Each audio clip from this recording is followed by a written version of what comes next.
All papers published in the 2019 Journal of Child Psychology and Psychiatry were eligible for this award.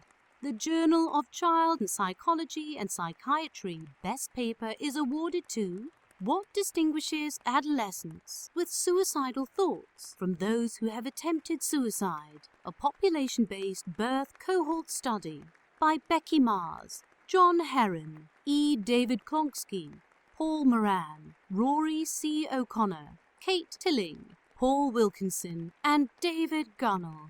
The paper noted only 1/3 of young people who experience suicidal ideation attempt suicide. It is important to identify factors which differentiate those who attempt suicide from those who experience suicidal ideation but do not act on these thoughts. Participants were 4,772 members of the Avon Longitudinal Study of Parents and Children, a UK population-based birth cohort. Suicide ideation and attempts were assessed at age 16 years via self-report questionnaire. The lifetime prevalence of suicidal ideation and attempts in the sample was 9.6% and 6.8% respectively. Compared to adolescents who had experienced suicidal ideation, those who attempted suicide were more likely to report exposure to self-harm in others. They were also more likely to have a psychiatric disorder. Other risk factors included female gender, lower IQ, higher impulsivity, higher intensity seeking, lower conscientiousness, a greater number of life events, body dissatisfaction, hopelessness, smoking, and illicit drug use. The paper concluded the extent of exposure to self-harm in others